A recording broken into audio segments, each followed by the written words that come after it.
నమస్కారం ETV news కు స్వాగతం ముఖ్యాంశాలు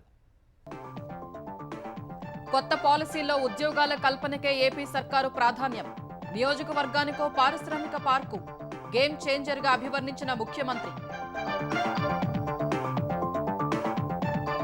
గంజాయిపై ఉక్కుపాదం మోపుతామన్న సీఎం ఇసుక మద్యంలో జోక్యం వద్దని నేతలకు హితవు రోడ్లపై గుంతలు పూడ్చేందుకు 600 కోట్లు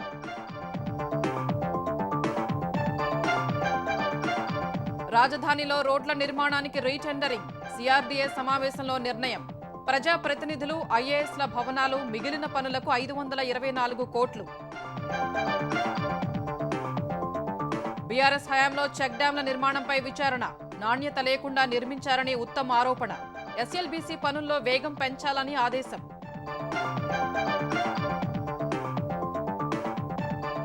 గ్రూప్ 1 మెయిన్స్ వాయిదా వేయాలని అభ్యర్థుల ఆందోళన అదుపులోకి తీసుకున్న పోలీసులు ప్రభుత్వ వైఖరిపై మండిపడిన కేటీఆర్ హరీష్ రావు తడ సమీపంలో తీరం దాటిన వాయుగుండం నెల్లూరు జిల్లా జలదంకిలో 42 సెంటీమీటర్ల వర్షపాతం పలు జిల్లాల్లో పంటలు దెబ్బతిని రైతుల ఆవేదన ఇరాన్పై ప్రతీకారానికి సిద్ధమైన ఇజ్రాయెల్ అమెరికా అధ్యక్ష ఎన్నికల్లోపై దాడి చేసే అవకాశం తీవ్ర పరిణామాలు తప్పవని టెహ్రాన్ హెచ్చరిక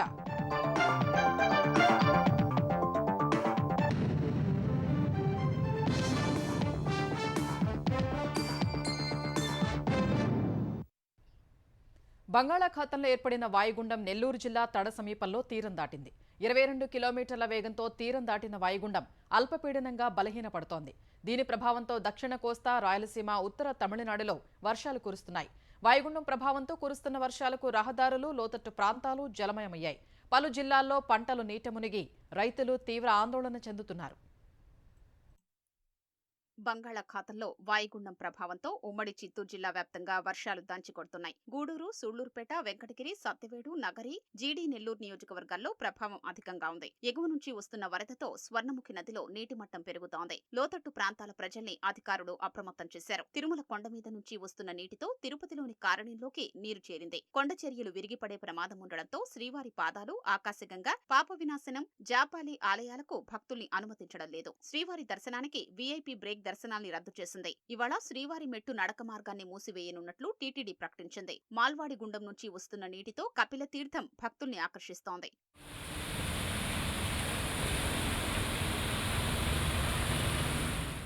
ఉమ్మడి చిత్తూరు జిల్లాలోని పలు వంతెనలు కాజ్వేలపై నీరు ప్రవహిస్తుండటంతో ఆర్టీసీ అధికారులు కొన్ని మార్గాల్లో బస్సు సర్వీసుల్ని రద్దు చేశారు తిరుపతి చెన్నై మధ్య కొన్ని రైళ్లను కూడా రద్దు చేశారు తిరుపతి జిల్లా కలెక్టర్తో పాటు మండల డివిజన్ స్థాయిలో కంట్రోల్ రూమ్లు ఏర్పాటు చేశారు గూడూరు సబ్ కలెక్టరేట్లో ఎన్డీఆర్ఎఫ్ బృందాల్ని అందుబాటులో ఉంచారు తిరుపతి అర్బన్ పరిధిలో 12 పునరావాస కేంద్రాలు ఏర్పాటు చేశారు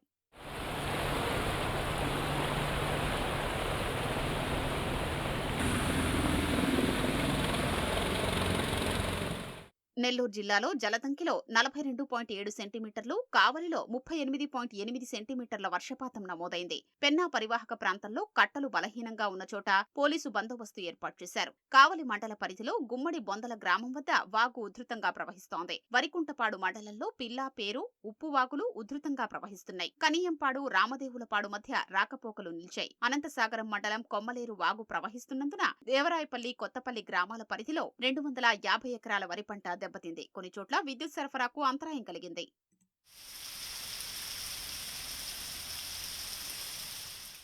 ఉమ్మడి కడప జిల్లాలో జలాశయాలన్నీ నిండుకుండల్ని తలపిస్తున్నాయి వైఎస్సార్ జిల్లాల్లోని ఒంటిమిట్ట పోరుమామిళ్ల కడప వేంపల్లె మండలాల్లో అత్యధిక వర్షపాతం నమోదైంది ఒంటిమిట్ట కమలాపురం మండలాల్లో వరి మినుము పంటలు దెబ్బతిన్నాయి కడపలోని రోడ్లన్నీ జలమయమయ్యాయి ఆర్టీసీ బస్టాండు 2 రోజుల నుంచి జలదిగ్బంధంలోనే ఉంది అన్నమయ్య జిల్లాలో రోడ్లు లోతట్టు ప్రాంతాలు నీట మునిగాయి వరి పంట దెబ్బతింది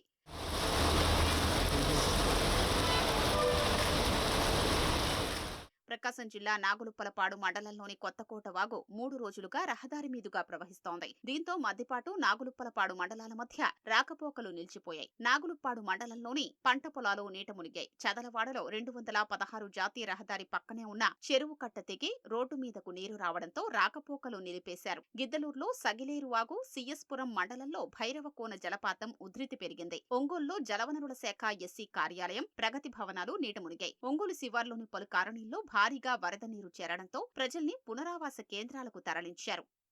వర్షాలకు బాపట్ల జిల్లా జే పంగలూరు మండలం కొండమూరు, రేణింగవరంలో మినప పంటలు దెబ్బతిన్నాయి. జిల్లా వ్యవసాయ అధికారులు నేల కొరిగిన మినప పంటను పరిశీలించారు. చీరాల మండలంలోని గత 3 రోజులుగా కురుస్తున్న వర్షానికి రోడ్లు చిత్తడిగా మారాయి. వాడరేవులోని వైఎస్ఆర్ కాలనీలోకి వర్షపు నీరు చేరడంతో ప్రొక్లైనర్తో నీటిని బయటకు పంపిస్తున్నారు. శ్రీ సత్యసాయి జిల్లా గుడిబండ మండలం ఫలారం వద్ద వంక స్వల్పంగా పొంగి పొర్లుతోంది. దీంతో గ్రామంలో రాకపోకలకు ఇబ్బందిగా మారింది. కాకినాడ జిల్లా ఉప్పాడ వద్ద సముద్ర కెరటాలు ఎగిసిపడుతున్నాయి. 20 లక్షల ఉద్యోగాల కల్పనే లక్ష్యంగా 6 పాలసీలకు ఆంధ్రప్రదేశ్ మంత్రివర్గం ఆమోదముద్ర వేసింది. ఇచ్చే ఉద్యోగాలను బట్టి రాయితీలు ఇచ్చేలా పాలసీలకు రూపకల్పన చేసింది. ఉద్యోగాల కల్పనకు, ధరల నియంత్రణకు, డ్రగ్స్ నియంత్రణకు 3 మంత్రివర్గ ఉపసంఘాలను నియమిస్తూ కేబినెట్ తీర్మానం చేసింది. డ్రగ్స్ ముఠాలను ఉక్కుపాదంతో అణిచివేస్తామన్న సీఎం చంద్రబాబు ప్రజాప్రతినిధులు ఎవరూ మద్యం, ఇసుక అంశాల్లో జోక్యం చేసుకోవద్దని తీవ్ర స్వరంతో హెచ్చరించారు. ఆంధ్రప్రదేశ్ ప్రగతిని పరుగులు పెట్టించేలా 6 విధానాల్ని మంత్రివర్గం ఆమోదించింది. జాబ్ ఫస్ట్ విధానంతో 20 లక్షల ఉద్యోగాల కల్పనే లక్ష్యంగా పాలసీలు రూపొందించినట్లు ముఖ్యమంత్రి చంద్రబాబు తెలిపారు. 6 పాలసీలు గేమ్ చేంజర్ అవుతాయన్నారు. అమరావతిలో రతన్ టాటా ఇన్నోవేషన్ హబ్ ఏర్పాటు చేస్తామన్న సీఎం అమరావతిలో ప్రధాన హబ్, 5 జోనల్ హబ్లు ఏర్పాటు చేస్తామన్నారు. నియోజకవర్గానికి 1 చొప్పున 175కు పైగా ఇండస్ట్రియల్ పార్కులు ఏర్పాటు చేస్తామని ప్రకటించారు. ఏపీ ఇండస్ట్రియల్ డెవలప్మెంట్ పాలసీ 4.0 ద్వారా పెట్టుబడులు ప్రోత్సహించేలా దేశంలోనే ఉత్తమ పాలసీ రూపొందించామన్నారు. దేశంలోనే గరిష్టంగా పారిశ్రామిక ప్రోత్సాహకంగా 72% ఇస్తామన్నారు. పరిశ్రమలు ఇచ్చే ఉద్యోగాల ఆధారంగానే రాయితీలు ఇచ్చే అంశాన్ని పాలసీలో ప్రతిపాదించినట్లు చెప్పారు. ఒక కుటుంబం నుంచి ఒక పారిశ్రామికవేత్త అనే నినాదంతో ఎంఎస్ఎంఈ పాలసీని రూపొందించినట్లు వివరించారు. ఎంఎస్ఎంఈలకు 500 కోట్లతో కార్పస్ ఫండ్ ఏర్పాటు చేస్తామన్నారు. ఆంధ్రప్రదేశ్లోని ఎంఎస్ఎంఈలన్నింటినీ నేషనల్ పోర్టల్లో ఉంచుతామన్నారు. ఫుడ్ ప్రాసెసింగ్ ద్వారా 3 లక్షల ఉద్యోగాల కల్పన లక్ష్యంగా పనిచేస్తున్నామని చంద్రబాబు తెలిపారు. వేస్ట్ ప్రాసెసింగ్ పరిశ్రమలకు రాయితీ ఇస్తామన్నారు. 84,000 కోట్ల పెట్టుబడులు లక్ష్యంగా 5 లక్షల మందికి ఉద్యోగాల కల్పనే ధ్యేయంగా ఎలక్ట్రానిక్స్ పాలసీ రూపొందించామని వెల్లడించారు.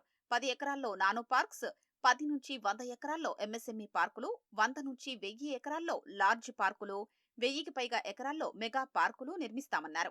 10 లక్షల కోట్ల పెట్టుబడులు, 7.50 లక్షల ఉద్యోగాల కల్పనే లక్ష్యంగా ఇంటిగ్రేటెడ్ క్లీన్ ఎనర్జీ పాలసీకి ఆమోదముద్ర వేసినట్లు సీఎం వివరించారు.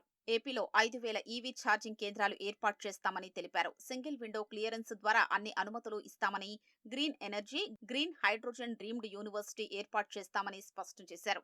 ప్రపంచంలోనే ఏపీని గ్రీన్ హైడ్రోజన్ హబ్గా తీర్చిదిద్దుతామన్నారు. 20 లక్షల ఉద్యోగాల కల్పన లక్ష్యం సాధించడానికి ఐటీ మంత్రి నారా లోకేష్ నేతృత్వంలో మంత్రివర్గ ఉపసంఘాన్ని ఏర్పాటు చేశారు.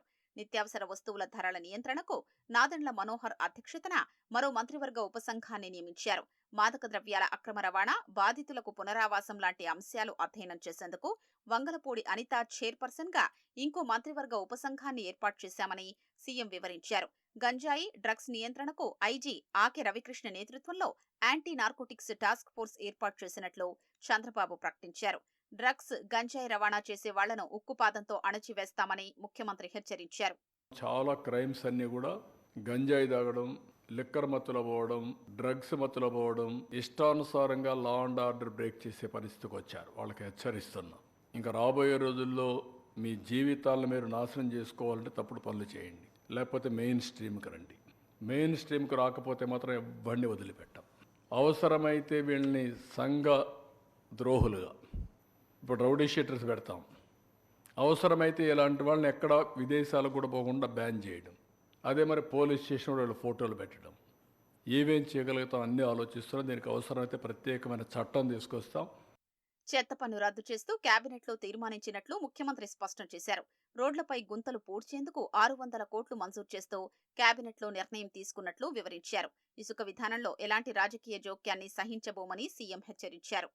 శాండ్ కానీ, లిక్కర్ కానీ, ఆఫీసర్లు కానీ, అదే మరిగా పాలిటీషియన్స్ కానీ ఎవరైనా ఈ రెంట్లో ఎవ్వరూ ఇంటర్ఫియర్ కావద్దండి.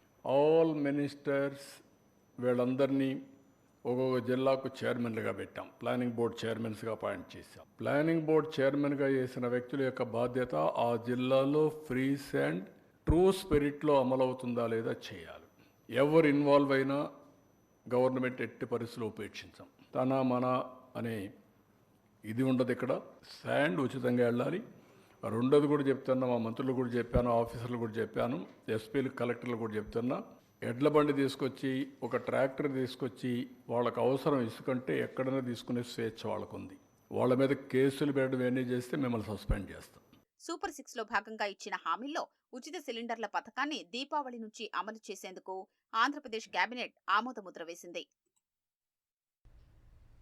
ముఖ్యమంత్రి చంద్రబాబు అధ్యక్షతన జరిగిన సిఆర్డీఏ అథారిటీ 38వ సమావేశంలో కీలక నిర్ణయాలు తీసుకున్నారు.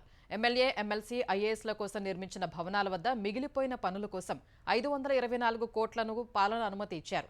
18 టవర్లుగా 432 అపార్ట్మెంట్లు నిర్మించనున్నారు. అమరావతిలో సిఆర్డీఏ ప్రధాన కార్యాలయాన్ని G+7గా నిర్మించేందుకు 160 కోట్లతో అనుమతిచ్చారు. సిఆర్డీఏ, ఏడీసీ, పురపాలక శాఖలోని అన్ని హెచ్ఓడీ కార్యాలయాలు ఈ భవనంలోకి రానున్నాయి. రాజధాని పరిధిలో ఏడీసీ నిర్మించిన 360 కిలోమీటర్ల రోడ్లు, డక్టుల నిర్మాణానికి రీటెండరింగ్ చేపట్టాలని నిర్ణయించారు. కొండవీటివాగు, పాలవాగు నుంచి వచ్చే వరద నీటిని గ్రావిటీ కెనాల్లోకి వెళ్లేలా ప్రణాళిక సిద్ధం చేయనున్నారు. నెదర్లాండ్స్ నుంచి గ్రావిటీ కెనాల్ డిజైన్లు తీసుకున్నట్లు ఆంధ్రప్రదేశ్ పురపాలక శాఖ మంత్రి నారాయణ చెప్పారు. అదనపు వరద నీటి కోసం 6 చోట్ల రిజర్వాయర్లు నిర్మించేలా ప్రణాళిక సిద్ధం చేస్తున్నారు. డిసెంబర్లోపు అన్ని పనులకు టెండర్ల ప్రక్రియ పూర్తయి పనులు ప్రారంభిస్తామని నారాయణ చెప్పారు.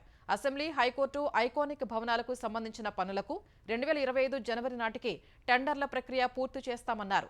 కృష్ణానదికి గరిష్టంగా 11.43 లక్షల క్యూసెక్కుల వరద వచ్చినందున కరకట్ట రహదారిని రీడిజైన్ చేయాలని నిర్ణయించారు. బీఆర్ఎస్ హయాంలో నిర్మించిన చెక్ డ్యాంలపై విచారణ జరపాలని తెలంగాణ సర్కారు నిర్ణయించింది. సరైన జాగ్రత్తలు తీసుకోకుండా నిర్మించడం వల్ల అనేక చెక్ డ్యాంలు దెబ్బతిన్నాయని, నిర్మాణంలో అవకతవకలపై సమగ్ర విచారణ జరపాలని నీటిపారుదల శాఖ మంత్రి ఉత్తమ్ కుమార్ రెడ్డి అధికారులను ఆదేశించారు. దేవరకొండ, మిర్యాలగూడ నియోజకవర్గాల్లో సాగునీటి ప్రాజెక్టుల పురోగతిపై ఆయన హైదరాబాద్ జలసౌధలో సమీక్ష నిర్వహించారు. బీఆర్ఎస్ పరిపాలనలో నిర్మించిన చెక్ డ్యాంల అంశం సమావేశంలో ప్రస్తావనకు వచ్చింది. నీటి లభ్యత, సామర్థ్యంపై సరైన అంచనా వేయకుండా నిర్మించారని, ఇది పెద్ద కుంభకోణమని మంత్రి ఉత్తమ్ పేర్కొన్నారు. తగిన విచారణ జరిపి బాధ్యులపై చర్యలు తీసుకోవాలని స్పష్టం చేశారు. ఎస్ఎల్బీసీ టన్నెల్ పనులను 2026 డిసెంబర్ నాటికి పూర్తి చేయాలని అధికారులను మంత్రి ఆదేశించారు. ఎస్ఎల్బీసీ పూర్తి చేసేందుకు 4,637 కోట్ల రూపాయలు విడుదల చేస్తూ ప్రభుత్వం ఉత్తర్వులు జారీ చేసిందని మంత్రి ఉత్తమ్ తెలిపారు. ఫ్లోరైడ్ ప్రభావిత నల్గొండ జిల్లాకు ప్రాజెక్టు చాలా మేలు చేస్తుందన్నారు. హైదరాబాద్ మహానగరంలో ప్రభుత్వ స్థలాల్లో అక్రమ నిర్మాణాలు, అనధికారిక కట్టడాలకు సంబంధించి హైడ్రానే నోటీసులు జారీ చేస్తుందని హైడ్రా కమిషనర్ రంగనాథ్ తెలిపారు. అనధికారిక భవనాల కూల్చివేత అధికారం కూడా హైడ్రాకు లభించిందన్నారు. హైడ్రాకు విశేషాధికారాలు బదలాయిస్తూ తెలంగాణ పురపాలక శాఖ ఉత్తర్వులు జారీ చేసింది. ప్రభుత్వం జారీ చేసిన ఉత్తర్వుల వల్ల హైడ్రా మరింత బలపడిందని రంగనాథ్ తెలిపారు. జేహెచ్ఎంసీ పరిధిలోని ప్రాంతాల్లో జేహెచ్ఎంసీ చట్ట ప్రకారం, ఓఆర్ఆర్ పరిధిలోని 27 మున్సిపాలిటీలకు పురపాలక చట్టం ప్రకారం హైడ్రా నడుచుకుంటుందని తెలిపారు. కోర్టులు, స్టేలు ఇచ్చిన నిర్మాణాల జోలికి వెళ్లకుండా గతంలో కూల్చివేతల ఆదేశాలున్న వాటిపై హైడ్రా దృష్టి సారిస్తోంది. దీపావళి తర్వాత హైడ్రా తన బుల్డోజర్లతో మరోసారి విరుచుకుపడేందుకు సిద్ధమవుతున్నట్లు తెలుస్తోంది. హైదరాబాద్ విస్తరణకు అవసరమైన అన్ని చర్యలు తీసుకోవడంలో వెనకాడే ప్రసక్తే లేదని తెలంగాణ ఉప ముఖ్యమంత్రి మల్లు భట్టి విక్రమార్క చెప్పారు. సచివాలయంలో తెలంగాణ బిల్డర్స్ అసోసియేషన్ ప్రతినిధులతో భట్టి, మంత్రి ఉత్తమ్ సమావేశమయ్యారు. బిల్డర్స్ సమస్యల్ని పరిష్కరించేందుకు ప్రభుత్వం సిద్ధంగా ఉందని ఉప ముఖ్యమంత్రి హామీ ఇచ్చారు. హైదరాబాద్ నగరం విస్తరణలో బిల్డర్స్ పాత్ర బలంగా ఉండాలని ప్రభుత్వం మనస్ఫూర్తిగా కోరుకుంటుందన్నారు. నగరం విస్తరిస్తున్న క్రమంలో చెరువులు, కుంటలు కాపాడుకుని భవిష్యత్తు తరాలకు అందించాలనే లక్ష్యమే తప్ప మరో ఉద్దేశం ప్రభుత్వానికి లేదన్నారు. మూసీ నదిని పునరుజ్జీవింపచేయాలని ప్రభుత్వం బలంగా భావిస్తుందన్నారు. బిల్డర్లు ఆందోళన చెందాల్సిన అవసరం లేదని మంత్రి ఉత్తమ్ హామీ ఇచ్చారు. 20,000 మెగావాట్ల గ్రీన్ పవర్ ఉత్పత్తికి ప్రణాళికలు రూపొందిస్తున్నట్లు తెలంగాణ ఉప ముఖ్యమంత్రి భట్టి విక్రమార్క తెలిపారు. హైదరాబాద్ ఎర్రగడ్డలో విద్యుత్ నియంత్రణ మండలి నూతన భవనం ప్రారంభించిన భట్టి రైతులకు పంటతో పాటు విద్యుత్ పైన ఆదాయం వచ్చేలా చర్యలు చేపడుతున్నట్లు చెప్పారు. కమిషన్కు కావాల్సిన సాయం అందించేందుకు ప్రభుత్వం సిద్ధమని ఆయన చెప్పారు. అంతరాయం లేకుండా విద్యుత్ సరఫరా చేసి దేశ జీడీపీని పెంచుతున్నామని భట్టి వివరించారు. ఈ రకమైనటువంటి నియంత్రణ మండలి పెట్టి సప్లై చేసేటువంటి ఎలక్ట్రిసిటీని ప్రజలపై భారం పడకుండా జాగ్రత్తగా ఆచితూచి లెక్కగట్టి దాన్ని నియంత్రించడం కూడా చాలా అవసరం. భవిష్యత్తులో ఈ రాష్ట్రంలో పరిశ్రమలు పెట్టాలని రావాలనుకునేటువంటి వాళ్ళు కానీ ఇతర మల్టీనేషనల్ కంపెనీస్ ఎవరు ఇక్కడికి వచ్చినా ఇక్కడ సమృద్ధిగా విద్యుత్ శక్తి అందుబాటులో ఉంది. వాళ్ళకి కావాల్సినంత విద్యుత్ని ఈ రాష్ట్ర ప్రభుత్వం ఇవ్వటానికి కావాల్సిన ప్రణాళికలు సిద్ధం చేసుకుని ముందుకు పోతా ఉంది. అప్పుల విషయంలో ఉప ముఖ్యమంత్రి మల్లు భట్టి విక్రమార్క తెలంగాణ ప్రజల్ని తప్పుదారి పట్టించేలా ప్రకటన విడుదల చేశారని మాజీ మంత్రి హరీష్ రావు ఆక్షేపించారు. కాంగ్రెస్ ప్రభుత్వం 49,618 కోట్ల అప్పు తీసుకున్నట్లు భట్టి పేర్కొన్నారని, కానీ 24,887 కోట్ల ఇతర రుణాలకు హామీ ఇచ్చినట్లు జూలై 26న అసెంబ్లీలో అడిగిన ప్రశ్నకు సమాధానం ఇచ్చారని హరీష్ పేర్కొన్నారు. ఎన్సీడీసీ నుంచి టీఎస్ క్యాబ్ మరో 5,000 కోట్ల రుణం పొందిందని తెలిపారు. దీంతో కాంగ్రెస్ ప్రభుత్వం 10 నెలల్లో తీసుకున్న మొత్తం రుణం 80,000 కోట్లుగా ఉందన్నారు. ఇంకా నెరవేర్చని మోసపూరిత హామీలు చాలా ఉన్నాయని పేర్కొన్నారు. తప్పుడు సమాచారం ఇస్తూ ప్రజల్ని మభ్యపెట్టడం కాంగ్రెస్ మోసపూరిత వైఖరి, 2 నాలుకల ధోరణికి నిదర్శనమని హరీష్ రావు విమర్శించారు. గ్రూప్ 1 మెయిన్స్ పరీక్షల్ని వాయిదా వేయాలంటూ హైదరాబాద్ అశోక్ నగర్లో గత రాత్రి అభ్యర్థులు ఆందోళనకు దిగారు. గ్రూప్ అభ్యర్థులు పెద్ద సంఖ్యలో ఒక్కసారిగా రహదారిపైకి చేరుకోవడంతో పోలీసులు ఉరుకులు పరుగులు పెట్టారు. ప్రిలిమ్స్ పరీక్షల్లో తప్పులు జీవో 29 సవరించిన తర్వాతే మెయిన్స్ పరీక్షలు నిర్వహించాలని అభ్యర్థులు ర్యాలీ చేపట్టారు. పరిస్థితి ఆందోళనకరంగా మారడంతో అభ్యర్థుల్ని పోలీసులు అదుపులోకి తీసుకుని వివిధ ఠాణాలకు తరలించారు. ముందు జాగ్రత్తగా అశోక్ నగర్ పరిసరాల్లో పోలీసు బలగాల్ని మోహరించారు. గ్రూప్ అభ్యర్థుల్ని పోలీసులు అదుపులోకి తీసుకోవడాన్ని బీఆర్ఎస్ కార్యనిర్వాహక అధ్యక్షుడు మాజీ మంత్రి కేటీఆర్ ఖండించారు. స్వయంగా విద్యార్థులే గ్రూప్స్ పరీక్షల్ని రీషెడ్యూల్ చేయాలని కోరుతున్నప్పుడు ప్రభుత్వానికి ఉన్న ఇబ్బంది ఏంటని ఆయన ప్రశ్నించారు. అరెస్టు చేసిన వారిని తక్షణమే విడుదల చేయాలని కేటీఆర్ డిమాండ్ చేశారు. గ్రూప్స్ అభ్యర్థుల విజ్ఞప్తి మేరకు వారిని కలుస్తానని కేటీఆర్ ఎక్స్లో హామీ ఇచ్చారు. గ్రూప్స్ అభ్యర్థుల అరెస్టు పట్ల మాజీ మంత్రి హరీష్ రావు కూడా ఆగ్రహం వ్యక్తం చేశారు. హైకోర్టులో ఊరట లభించకపోవడంతో 5గురు ఐఏఎస్ అధికారులు తెలంగాణ నుంచి ఆంధ్రప్రదేశ్కు వెళ్లిపోయారు. ఏపీ నుంచి వచ్చిన సృజన, శివశంకర్, హరికిరణ్ తెలంగాణలో చేరి సీఎస్ శాంతికుమారికి రిపోర్టు చేశారు. వాణిప్రసాద్, వాకాటి కరుణ, రొనాల్డ్, ఆమ్రపాలి, ప్రశాంత్ని రిలీవ్ చేస్తూ తెలంగాణ సీఎస్ ఉత్తర్వులు జారీ చేశారు. వాణిప్రసాద్ స్థానంలో పర్యాటక, సాంస్కృతిక శాఖల ముఖ్య కార్యదర్శిగా, ఆర్కియాలజీ డైరెక్టర్గా ఎన్ శ్రీధర్కు తెలంగాణ ప్రభుత్వం అదనపు బాధ్యతలు అప్పగించింది. ఇంధన శాఖ కార్యదర్శి, జెన్కో, ట్రాన్స్కో సీఎండీగా రొనాల్డ్ స్థానంలో సందీప్ కుమార్ సుల్తానియాకు అదనపు బాధ్యతలు కేటాయించింది. ఆయుష్ డైరెక్టర్గా ప్రశాంతి స్థానంలో క్రిస్టినాను నియమించారు. మహిళా శిశు సంక్షేమ శాఖ కార్యదర్శిగా వాకాటి కరుణ స్థానంలో టీకే శ్రీదేవి, జీహెచ్ఎంసీ కమిషనర్గా ఆమ్రపాలి స్థానంలో ఇలంబరితి నియమితులయ్యారు. వైసీపీ హయాంలో టీడీపీ, జనసేన నేతలపై తీవ్ర దూషణలతో రెచ్చిపోయిన బోరుగడ్డ అనిల్ కుమార్ని గుంటూరు పోలీసులు అదుపులోకి తీసుకున్నారు. కూటమి ప్రభుత్వం అధికారంలోకి రాగానే కేసుల భయంతో అజ్ఞాతంలోకి వెళ్లిన బోరుగడ్డ 3 నెలలుగా పొరుగు రాష్ట్రాల్లో తలదాచుకున్నారు. తల్లికి అనారోగ్యంగా ఉండడంతో 2 రోజుల కిందట గుంటూరులోని వేళంగణి నగర్లోని బంధువుల ఇంటికి వచ్చారు. సమాచారం అందుకున్న పోలీసులు బుధవారం ఆయన్ని అరెస్టు చేశారు. జగన్ హయాంలో బోరుగడ్డ అనిల్ దౌర్జన్యాలకు అంతే లేకుండా పోయింది. అప్పట్లో జగన్తో విభేదించిన ఎమ్మెల్యే కోటంరెడ్డి శ్రీధర్ రెడ్డిని నెల్లూరు వచ్చి బండికి కట్టేసి లాక్కెళ్లిపోతారని ఫోన్లోనే ఆయన బెదిరించారు. గుంటూరు ప్రభుత్వాసుపత్రిలో తన అనుచరులకు సకాలంలో వైద్యం చేయలేదని జూనియర్ వైద్యులపై దాడికి దిగి వీరంగం సృష్టించారు. 2021లో అనిల్ తనని 50 లక్షలు ఇవ్వాలని డిమాండ్ చేశారని, ఇవ్వకపోతే చంపుతారని బెదిరించారని కర్లపూడి బాబు ప్రకాష్ అనే వ్యక్తి అరండల్పేట ఠాణాలో ఫిర్యాదు చేశారు. పోలీసులు కేసు నమోదు చేసినప్పటికీ వైసీపీ అధికారంలో ఉండడంతో అరెస్టు చేయలేదు. అరండల్పేట, పట్టాభిపురం, కొత్తపేట, పాత గుంటూరు, తాడికొండ, తుళ్లూరు పోలీస్ స్టేషన్లలో అనిల్పై కేసులున్నాయి. అరండల్పేట ఠాణాలో ఉన్న రౌడీ షీట్ని పట్టాభిపురం ఠాణాకు బదిలీ చేశారు. ఈ నేపథ్యంలో అనిల్ని అరెస్టు చేసిన పోలీసులు నల్లపాడు ఠాణాకు తరలించి విచారిస్తున్నారు. తన భర్తని అక్రమంగా అరెస్టు చేశారని బోరుగడ్డ అనిల్ భార్య ఆరోపించారు. ఖలిస్తానీ ఉగ్రవాది నిజ్జర్ హత్యలో భారత్ ప్రమేయం ఉందని ఆరోపణలో తన వద్ద అప్పట్లో సమాచారం మాత్రమే ఉందని, ఖచ్చితమైన ఆధారాలు లేవని కెనడా ప్రధాని జస్టిన్ ట్రూడో అంగీకరించారు. అయితే ఈ కేసులో విశ్వసనీయ ఆధారాలున్నాయని కెనడా వ్యవహారాల్లో విదేశీ జోక్యంపై నిర్వహించిన విచారణ కమిషన్ ముందు తాజాగా చెప్పారు. కెనడా, 5 ఐస్ మిత్ర దేశాల నుంచి తనకు చాలా స్పష్టంగా సమాచారం ఉందన్నారు. నిజ్జర్ హత్యలో భారత్ ఏజెంట్ల హస్తం ఉన్నట్లు అందులో ఖచ్చితమైన సమాచారం ఉందన్న ట్రూడో, ఇది తమ ప్రభుత్వం చాలా సీరియస్గా తీసుకోవాల్సిన అంశమన్నారు. మోదీ ప్రభుత్వంతో విభేదిస్తున్న కెనడియన్ల సమాచారాన్ని భారత దౌత్యవేత్తలు సేకరించి లారెన్స్ బిష్నోయ్ గ్యాంగ్ లాంటి నేర గ్రూపులకు చేరవేస్తున్నారని ఆరోపించారు. ఈ వ్యవహారంలో భారత్ తమతో సహకరించేలా పనిచేయాలనుకున్నట్లు చెప్పారు. జవాబుదారీతనంగా భారత్తో కలిసి పనిచేయడానికి కెనడా సిద్ధమని ట్రూడో తెలిపారు. ఇరాన్ తమపై చేసిన దాడులకు ప్రతీకారం తీర్చుకోవడానికి ఇజ్రాయెల్ సిద్ధమైంది. చివరి క్షణంలో మార్పులు జరిగితే తప్ప ఇరాన్లో ఏ లక్ష్యాలను ధ్వంసం చేయాలన్న అంశంపై స్పష్టమైన నిర్ణయానికి వచ్చినట్లు తెలుస్తోంది. ఈ మేరకు లక్ష్యాల జాబితాను ఇజ్రాయెల్ సైన్యం ఐడిఎఫ్ ప్రధాని నెతన్యాహుకు సమర్పించినట్లు ఒక న్యూస్ ఛానల్ పేర్కొంది. లక్ష్యాలు స్పష్టంగా ఉన్నాయి, దాడి ఎప్పుడు చేయాలన్నదే నిర్ణయం కావాలని కథనం ప్రచురించింది. లక్ష్యాల పూర్తి జాబితాను అమెరికాకు ఇవ్వకపోయినా సమాచారాన్నైతే అగ్రరాజ్యంతో ఇజ్రాయెల్ పంచుకున్నట్లు పేర్కొంది. అమెరికా అధ్యక్ష ఎన్నికలు జరిగే నవంబర్ 5కు ముందు ఇరాన్పై ఇజ్రాయెల్ దాడి చేయొచ్చని అగ్రరాజ్య అధికార వర్గాలు వెల్లడించాయి. ఇజ్రాయెల్ దాడి చేస్తే తమ స్పందన తీవ్రంగా ఉంటుందని ఇరాన్ హెచ్చరించింది. దేశంలో 3 రోజుల్లో 19 విమానాలకు బాంబు బెదిరింపులు రావడంపై దర్యాప్తు సంస్థలు వేగంగా విచారణ జరుపుతున్నాయని కేంద్ర ప్రభుత్వం తెలిపింది. బుధవారం ఒక్కరోజే 7 విమానాలకు బాంబు బెదిరింపులొచ్చాయి. ముంబైలో 3 విమానాలకు బాంబు బెదిరింపులు చేసిన మైనర్ను పోలీసులు అదుపులోకి తీసుకున్నారు. సామాజిక మాధ్యమాల్లో వచ్చిన బెదిరింపుల వల్ల కొన్ని విమానాలు టేకాఫ్ కాగానే తిరిగి వచ్చాయి.